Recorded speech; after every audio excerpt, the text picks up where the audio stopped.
Man, the past 24 hours were wild in the land of cryptocurrencies, and it really goes to show that this market can really have huge swings. And these swings are very news dependent, and it's so hard to predict. So let's start off with what happened. So when I first landed here in San Francisco, the crypto markets were all down. It was really depressing. We're at around $275 billion in terms of market cap. Bitcoin was below 8,000, and there was new news of regulation. Everyone was super depressed on Reddit, and if you just browse Reddit, it was all negative news. It was all talking about new regulations, how the SEC was attacking different ICOs, and it was just a general downer. But leading up to today, boom, it was all the way up again. We're all the way up to around 8,600 for the price of cryptocurrencies, up around 15%, and all the altcoins are going crazy, almost like 30% up after news from G20 that, well, cryptocurrencies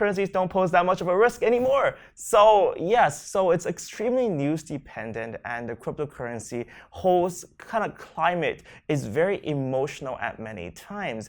You know, I do love crypto. It's so hard to predict, and at the same time, it's a wild, exhilarating ride. Whilst whether you're hodling and just looking at the news every day, or you're trying to day trade and getting destroyed by all these news announcements. You know, I've seen day traders really talk about in the past 24 hours that Bitcoin was going down to 6K, 5K, all the way lower. And it's so hard to predict when that new news announcement is going to come and if it's going to be positive or not.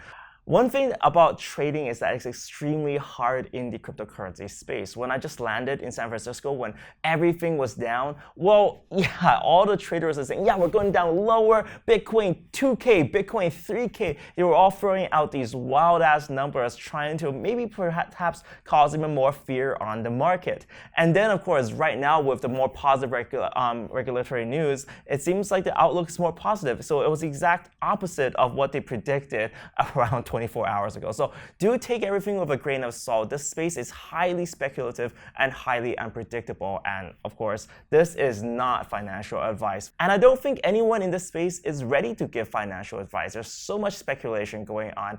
So I've been talking about traveling a lot. So I'm here in San Francisco to attend the biggest game developer conference ever. Well, in the world. It's called Game Developer Conference, and all the game companies, they come here to discuss and share their information that they learned. And this is something that I've attended around 3 years ago. The reason why I'm here is that this year is going to be a big year for blockchain and gaming. We see that in video games, there's a lot of virtual currencies, and video gamers are going to understand item trading. They're going to understand all the stuff that we're dealing with in the cryptocurrency space about item ownership, and they want it. So this year, that's why I want to track. I want to see which companies are developing for video games for the blockchain and how they're going to do so. I'm going to connect that with my past video game design experience. CryptoKitties is just the tip of the iceberg. It demonstrated that item ownership and gaming is going to be fun, but because it's catered to the crypto community, the general public couldn't get access to it.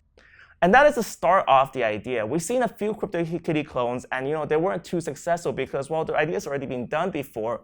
What I'm interested in this year is games with substance, games that have a lot of depth and a lot of gameplay. And that's what I want to explore and see in here. If there are game developers already thinking of different ideas of how to use cryptocurrencies, how to engage people, how to teach people about item ownership, and really utilize that to its maximum potential. We really have a new way of playing video games now that we can trade these items, and we can even trade them in person. Enjin Wallet demonstrated that you can really just have virtual items on your iPhone and let's trade them in person. That's really going back to the era of trading items, and having that being done even in personal real life is something that we haven't experienced. So what I'm looking for is I'm looking for game developers and people and even teams that are willing to accept this new change. And why game developers are important in this space is that to be game developers who understand these properties are going to make the best games. That's the heart of video gaming. You really can't just go to E3. That's the end product.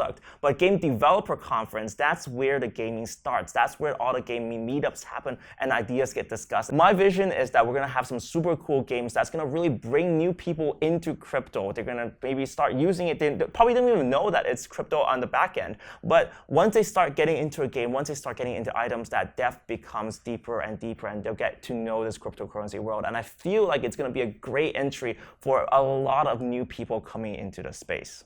So one event that I unfortunately have to miss out is Token 2049 in Hong Kong. It's a really big token conference. It has a lot of people coming in, including Hashgraph. It's a topic I really want to cover very soon as well, because they're a completely non-blockchain technology. They're going to offer an alternative to what we have now, and it's something that I really want to look into and have a video prepared for that. Waze is going to be there. I think a lot of different other companies are going to be there. What I'm going to do is I actually have Box Council, a few members from Box Council attending that space. So I'm going to keep you guys updated on what's happening on Token 2049 as well.